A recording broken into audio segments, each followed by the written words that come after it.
ನಗೆಯ ಬಾಚಿ ಬಾಚಿ ನನ್ನ ಎದೆಯ ಒಳಗೆ ಇಟ್ಟೆ, ಅದರಿಂದ ಹೃದಯ ತೆಗೆದು ನಿನ್ನ ತುಟಿಗೆ ಒತ್ತಿ ಬಿಟ್ಟೆ. ನವಿಲೆ ಸಾಂಗ್ ಎಷ್ಟು ಖುಷಿ ಆಯ್ತು ಅಂತ ಜನ ಹೇಳ್ಬೇಕಷ್ಟೇ, ಅದು ನಾನು ಹೇಳೋಕ್ಕಾಗಲ್ಲ, ನಾನು ಆ್ಯಕ್ಟ್ ಮಾಡಿದ್ದೀನಿ ಅಷ್ಟೇ ಅದರಲ್ಲಿ. ಬಟ್ ಈ ಸಾಂಗ್ ವಿಶೇಷ ಅಂದರೆ ನಾನು ಒಂದು ಎಲ್ಲಿ ಹೋದರೂ ಯಾವುದೇ ಒಂದು ಮೀಡಿಯಾ ಮುಂದೆ ಮತ್ತು ಯಾವುದೊಂದು ವೇದಿಕೆ ಮೇಲೆ ಹೇಳಿದ್ದೀನಿ. ಆ್ಯಕ್ಚುಲಿ ವಿ ಶಾರ್ಟ್ ಇನ್ ಕಟ್ಮಂಡಲ್ಲಿ ತೆಗೆದಿದ್ದು ಸಾಂಗ್ ಇದು. ಈ ಸಾಂಗ್ ಫಸ್ಟ್ ಶೂಟ್ ಮಾಡ್ಬೇಕಾದ್ರೆ ಒಂದಿನ ಆಯಿತು, ಲೊಕೇಶನ್ ಸ್ವಲ್ಪ ಪ್ರಾಬ್ಲಮ್ ಆಯಿತು. ಆಮೇಲೆ ಅವ್ರು ಕ್ಯಾಮ್ರಾಮನ್ ಹಠ ಮಾಡಿಬಿಟ್ಟು, ಇಲ್ಲ ಸರ್ ಮಾಡೋಕ್ಕಾಗಲ್ಲ, ಇಲ್ಲಿ ನಾನು ಬೇರೆ ಕ್ಯಾಮ್ರಾಮನ್ ಇಟ್ಕೊಂಡು ಶೂಟ್ ಮಾಡಿ ಅಂತ ಹಠ ಮಾಡಿಬಿಟ್ರು. ದೆನ್ ಆಮೇಲೆ ನಾವು we went to the government ಹತ್ರ ಮಾತಾಡಿ, that time I was MP member of parliament ಆಗಿದ್ದಾರೆ ನಾನು. ಸೊ ಜಸ್ಟ್ ಮಾತಾಡಿದ್ದು ಏನ್ಷಿಯಂಟ್ ಮಾನ್ಯುಮೆಂಟ್ಸ್ ಏನಿದೆ ಆ ಬ್ಯಾಕ್ ಡ್ರಾಪಲ್ಲಿ ತೆಗೀನಿ ಅಂತ ಹೇಳಿದೆ. We thought and we decided ಒಂದಿನ ಶೂಟ್ ಮಾಡಿದೆ.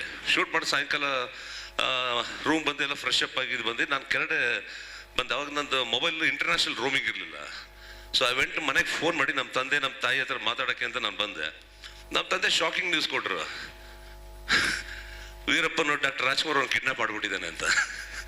ನನಗೆ ಶಾಕ್ ಆಗಿ ನಾನು ಹೇಳೋದು ಇಲ್ಲಪ್ಪ, ಯಾವುದೋ ಫೇಕ್ ನ್ಯೂಸು, ಏಪ್ರಿಲ್ ಫಸ್ಟ್ ಬಂದು ಏಪ್ರಿಲ್ ಫುಲ್ ಥರ ಯಾರು ಮಾಡ್ತಾರಲ್ಲ ಆತ, ಇಲ್ಲ ಕಣೋ, ಎಲ್ಲ ಟಿ ವಿನಲ್ಲೂ ಬರ್ತಾ ಇದೆ, ಇಟ್ ಇಸ್ ತುಂಬ ಕರ್ನಾಟಕದ ಫುಲ್ ಗಲಾಟೆ ಸ್ಟಾರ್ಟ್ ಆಗ್ಬಿಟ್ಟಿದೆ ಹಾಗೆ ಹೀಗೆ ಅಂತ.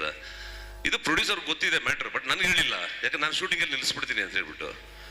ಆಮೇಲೆ ರೋಮ್ ಬಂದೆ, ಅವರು ರೆಹಮಾನ್ ಅಂತ ನಮ್ಮ ಚಿತ್ರದುರ್ಗ ಪ್ರೊಡ್ಯೂಸರು ಹೇಳಿದೆ, ಬೇಡ ರೆಹಮಾನ್ ಶೂಟಿಂಗ್ ಪ್ಯಾಕಪ್ ಮಾಡಿ, ಚೆನ್ನಾಗಿರಲ್ಲ ಅಂತ. I called up from there. Doubt ಬಂದು ನಾನು ಅಂಬರೀಷ್ ಅವ್ರಿಗೆ ಫೋನ್ ಮಾಡಿದೆ. ಅಂಬರೀಷ್ ಅವ್ರು ಹೇಳಿದ್ರು, ಇದೆ ಫಸ್ಟ್ ಪ್ಯಾಕಪ್ ಮಾಡಿಸ್ಬಿಡು ನೀವು ಶೂಟಿಂಗ್, ಅಲ್ಲಿಂದ ಬಂದ್ಬಿಡು ಬೆಂಗಳೂರಿಗೆ ಅಂತೇಳಿ. So we came back. Almost 108 days ಆಯಿತು. 108ನೇ ದಿನಕ್ಕೆ ಅಷ್ಟರಲ್ಲಿ ನಮ್ಮ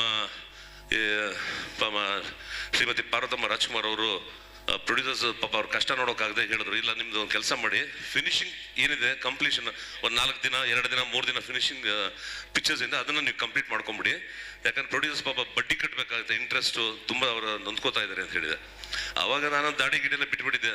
ಸೆಕೆಂಡ್ ಮತ್ತೆ ಪ್ರೊಡ್ಯೂಸರ್ ಬಂದಮೇಲೆ ವಿ ವೆಂಟ್ ಇನ್ ಚೆನ್ನೈಯಲ್ಲಿ MGM ಅಂತಿದೆ, ಅಲ್ಲಿ ಶೂಟಿಂಗ್ ಮಾಡಿದೆ. ಆ ಸಾಂಗ್ ಮುಗಿಸ್ಬಿಟ್ಟು ಪ್ಯಾಕಪ್ ಮಾಡಿ ಹೊರಗಡೆ ಬರ್ತಾ ಇದ್ದೀವಿ, ರಾಜ್ಕುಮಾರ್ ಅವರು ರಿಲೀಸ್ ಆದರು ಅಂತ ಸುದ್ದಿ. ಸೊ ದಟ್ ಈಸ್ ಈ ಸಾಂಗ್ ನಾನು ಮರೆಯೋಕ್ಕಾಗಲ್ಲ.